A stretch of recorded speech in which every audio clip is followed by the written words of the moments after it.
ये बाप है जो मेरे लिए धूप में जला था, ये बाप है जो मेरे लिए परेशानी झेला था। उस बेटे का मुसल्ले पे खड़ा होके कनाजी की नमाज को पढ़ाना और जैसे ही दुआ के लिए हाथ उठाता है, उठाना उसका काम होता है और बचना परवरदिगार आलम। सुभान अल्लाह, सुभान अल्लाह। कि आज के इस दौर में कौन है जो अपने बच्चे को आईएएस न बनाना चाहे? कौन है जो अपने बच्चे को इंजीनियर न बनाना चाहे? कौन है जो अपने बच्चे को बीटेक न कराना चाहे? हर आदमी का जहन ये बना हुआ है कि मेरा बेटा आईएएस बने, मेरा बेटा इंजीनियर बने, मेरा बेटा डॉक्टर बने। लेकिन प्यारे और आगे आओ, कोई अपने बच्चे को आज हाफिज़े कुरान या आलिमे दीन नहीं बनाना चाहता है। आप आइए जरा देखिए, जिन बच्चों के माँ बाप ने ये हौसला किया और कोशिश की कि चलो आज प्रधानपट्टी के मदरसा फैजुल रसूल में अब हाफिज़ो कारी आफाक साहब की मिला के वहाँ लेके चलते हैं। और जिन बच्चों के माँ ने बाप ने ये हौसला किया, बड़ी मेहनतों मशक्कत के साथ अपने घर में रोटी खाते रहे, लेकिन बच्चों को पढ़ाई पे ध्यान देने के लिए हजरत की बारगाह में लेके आए। और आप आइए जरा देखिए, जब मदरसे में बच्चे आते हैं, आने के बाद से आपने देखा होगा नर्सरी में, जब आप नर्सरी में जाते हैं और पौधा लेने के लिए जाते हैं तो नर्सरी इसलिए कहा जाता है कि पौधा मासूम रहा करता है, पौधा छोटा हुआ करता है। लेकिन नर्सरी से जब आप पौधे को लेके आते हैं, अपने घर में लगाते हैं और लगाने के बाद से अपने दरवाजे पे लगाते हैं, अपने खेत में लगाते हैं। और जब वो पौधा लगाया जाता है, पौधा छोटा है, पौधा मासूम है, पौधा बचपन के आलम में है, आप उसे सीधा करने के लिए उसमें लकड़ी का डंडा लगाते हैं, लोहे का डंडा लगाते हैं। लेकिन प्यारे देखो, ये आपका घर का ये पौधा हुआ करता है, इसे आप नर्सरी से लेके आते हैं और उसको सीधा करने के लिए आपने जब सीधा करना चाहा, लकड़ी का डंडा लगाया, आपने सीधा करना चाहा, आपने लोहे का डंडा लगाया। लेकिन आओ जरा देखो, इन बच्चों को जब मदरसे में लाया जाता है और लाने के बाद से हाफिज़े उस्ताद को दिया जाता है, उनके हवाले किया जाता है। अब ये उस्ताद अपने मदरसे में शरीयत के भट्ठी में उन बच्चों को सींचना शुरू करते हैं। आप देखिए, जब लाए थे तो आपका बच्चा कैसा था? आपका बच्चा कोरा था, आपका बच्चा नाइल्म था, आपका बच्चा किसी लायक नहीं था। लेकिन जैसे ही आप देखिए हाफिज़े कुरान बनाने के लिए किसी उस्ताद के पास लाते हैं और लाने के बाद से कहा, हुजूर ये मेरा बच्चा है, ये मेरा प्यारा बच्चा है, इसे बड़ी मेहनतों मशक्कत के साथ मैंने पाला है, मैं आपकी दरसगाह में इसको आरास्ता और पैरास्ता करना चाहता हूँ। जैसे ही लाके छोड़ते हैं, आपका बच्चा जब आप लाए थे तो खोटा था, आपका बच्चा खोटे सिक्के की तरह था। लेकिन जैसे ही उस्ताद मोहतरम उस शरीयत की भट्ठी में उस बच्चे को डालते हैं और सींचना शुरू करते हैं। अब जब देखिए वो बच्चा शरीयत की भट्ठी में सींचता है, जब उस्ताद सींचता है, मारता है और लोहे को कुंदन बनाना शुरू करता है, जब निकाला जाता है। कल यही बच्चे प्रधानपट्टी के चौराहे पे चल रहे थे, इनकी दस्तारबंदी होने वाली है, तो लोग ये कहते थे ये यतीम जा रहा है, ये मजलूम जा रहा है, ये बेकस जा रहा है, ये बेबस जा रहा है। लेकिन खुदा की कसम आज मुझे कहने नहीं दिया जाए, ये बच्चे कल आप यतीम कहते थे, मजलूम कहते थे, बेकस कहते थे, बेबस कहते थे। लेकिन जैसे ही दस्तार लपेट दी जाती है और शरीयत की भट्ठी में उस्ताद डालता है और निकालता है, और फिर आप ही की जुबान बदल जाती है। आप ही कहते हो कौम का इमाम जा रहा है, आलिमे दीन जा रहा है, हाफिज़े कुरान जा रहा है। नारे तकबीर, नारे रिसालत, मसलके आला हज़रत, इस्लाह मुआशरा कॉन्फ्रेंस, नारे तकबीर। वाह वाह वाह, सुभान अल्लाह। आप ही की जुबान बदल जाती है। आपने क्यों नहीं कहा यतीम जा रहा है? लेकिन मदरसे में जो बच्चे पढ़ते हैं, आप पढ़ाइए, आप इंजीनियर बनाइए। मैंने कहा, नबी ने इरशाद फरमाया, इल्म दीन सीखना हर मुसलमान मर्द औरत पे फर्ज है। अब आप जरा सोचिए, इल्म दीन का इल्म सीखना हर मुसलमान पे, मर्द पे, औरत पे नबी पाक ने फर्ज करार दिया। मैं ये नहीं कहता हूँ पूरा आदमी, पूरा मोहल्ला आलिम दीन बन जाए, लेकिन अगर आपके 4 बच्चे हैं, हैं। कम से कम उन बच्चों को इतनी तालीम दीजिए कि आपका बेटा आलिम तो न बन सका, लेकिन अपना फातिहा खुद कर सके, अपना फातिहा करे, अपने बाप का जनाजा पढ़ाए। खुदा की कसम जनाजे की बात आ गई है। अर्ज करूं, आप चाहे मुफ्ती साहब को, अल्लामा शकूर साहब को या दीगर उलमाए किराम को बुलाते हैं जनाजे की नमाज में। आप बड़े मुफ्ती साहब को बुलाया, अब बुलाने के बाद से आप मुसल्ले पे चढ़ाते हैं। जब ऐसे ही मुफ्ती साहब आके आपके बाप के जनाजे की नमाज को पढ़ाने के लिए तैयार होते हैं, तो आपको मैं बताऊं,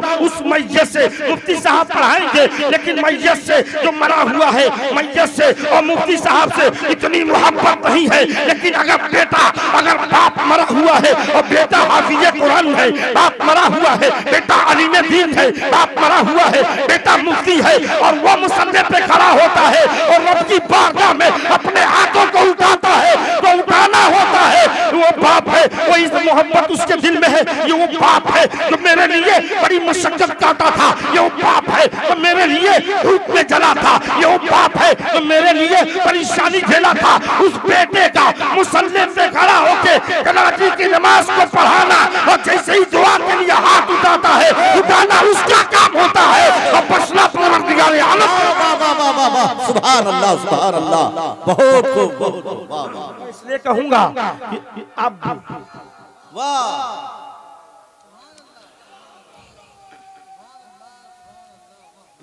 वाह, वाह वाह। इन उलमा को आइए, ये उलमाए किराम हैं। आज आप किस नजर से देखती है हमारी कौम, ये बेहतर जानती है।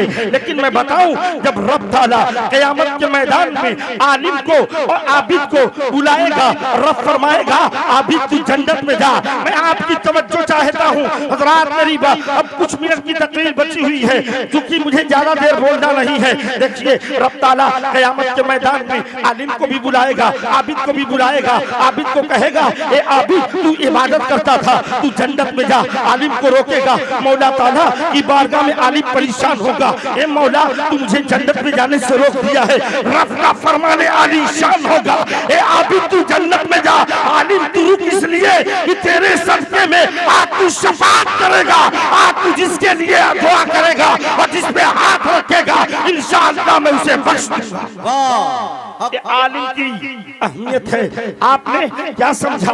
आपके घर में कोई बच्चा पढ़ता है, आपके घर में कोई हाफिज़ कुरान बनता है। आइए उस मदरसे के हालात को देखिए, जो मदरसा आपके वहाँ है, जो मदरसा आपके वहाँ है। आप आओ जरा देखो, आलिम दीन है, हाफिज़ कुरान है। एक बच्चा जब पढ़ने के लिए आता है, बाप की नजर में रहता है, माँ की नजर में रहता है। जब तक घर रहता है, बच्चा मदरसे के लिए जैसे ही निकलता है, मैं तमाम तर यहाँ पे बैठे हुए जितने तलबा हैं उनकी तवज्जो चाहता हूँ। जब बाप अपने बेटे को मदरसे में लेके जाना चाहता है और जैसे ही निकलता है, माँ की नजर रहती है, मेरा लाल जा रहा है। बाप कहता है मेरा बेटा जा रहा है। बाप उस बेटे को तैयार करता है और तैयार करने के बाद से स्टेशन तक लेके जाता है। अब वही बच्चा गाड़ी पे सवार होता है, मदरसा पहुँचता है। लेकिन आपने कभी सोचा, आपने अल्लाह ने आपको दौलत दिया है, माल दिया है, सरबत दिया है, कभी चले और उस्ताद का जायजा ले, मदरसे में चले, कभी आलिम दीन बनने वाले बच्चों का जायजा ले, हाफिज़ कुरान बनने वाले बच्चों का जायजा ले,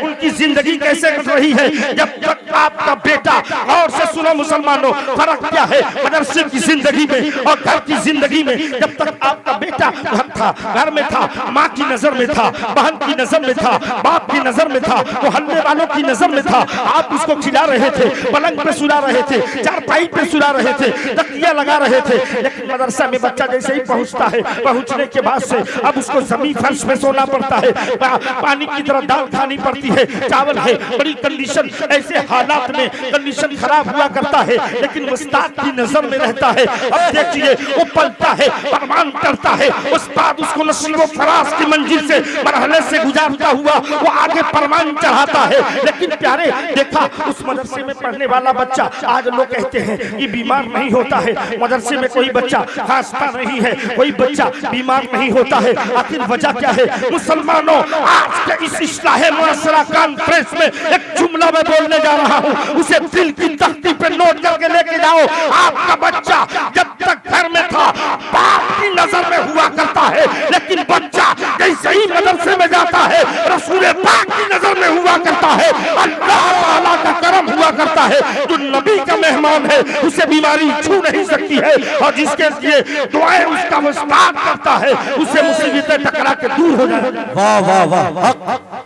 मैं आपको ये बताऊं कि ये आलिम दीन, आप भी अपने बच्चे को आलिम दीन और कम से कम हाफिज कुरान बनाइए, इसलिए कि इनका मर्तबा बहुत ज्यादा है। मैंने कहा था जहां भी ये बच्चे आलिम दीन या हाफिज कुरान बनते हैं, आपको देखिए वो बाप का गद्दार नहीं होता है, वो बेटे का गद्दार नहीं होता है, वो मोहल्ले का गद्दार नहीं होता है। कम से कम दीन का, आखिरी बात मैं बोल रहा हूँ, उसके पास दीन का इल्म है, उसको दीन को जाना है, शरीयत को समझा है, माँ के एहतराम को जानता है, बाप के एहतराम को जानता है, और जानने के बाद से उसकी जिंदगी गुजरती है। लेकिन आम बच्चों को देखिए, आज के जवान को देखिए, जो पढ़ा लिखा नहीं है, जो उर्दू से मतलब नहीं है, हिंदी से सिर्फ हिंदी से मतलब है, अंग्रेजी के तालीम पे गौर करता है।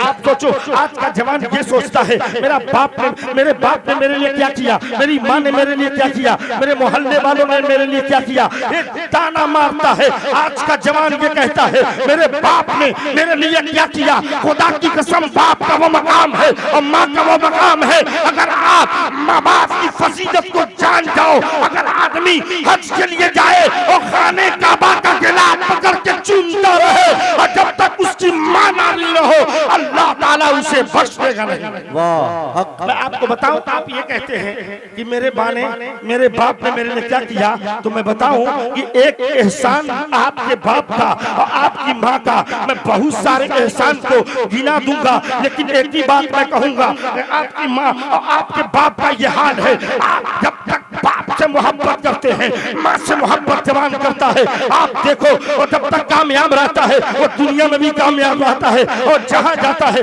वहाँ कामयाब रहता है। लेकिन माँ से मोहब्बत करने वाला बाप का बाकी अगर जवान है, खुदा की कसम वो ये कहता है कि मेरे बाप ने मेरे लिए क्या किया, मेरी माँ ने मेरे लिए क्या किया। एक जुमला नोट करो, मैं अपनी बात को खत्म करूं। ये कहता है मेरे बाप ने मेरे लिए क्या किया। जवान सुन, आधार कार्ड का नाम सुना है, अगर आधार कार्ड से अगर बाप अपना नाम हटा ले, खुदा की कसम तुझे पर, खुदा की कसम अगर नाम हटा ले तो तुम्हारे लिए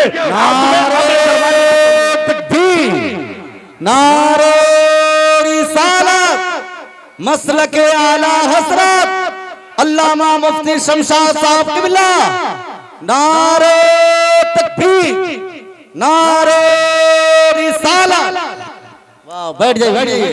जो जगह मेरी बात खत्म होने वाली है। उलमाए किराम की बड़ी जम्मे गफीर है, इंशाअल्लाह एक के बाद दीगरे इनके बयान को सुनेंगे। व आखिरु दवाना अनिल हम्दुलिल्लाहि रब्बिल आलमीन, अस्तगफिरुल्लाह रब्बी मिन कुल्लि ज़ंबी व तुबू इलैहि। अस्सलामु अलैकुम। वाह, सुभान अल्लाह, सुभान अल्लाह।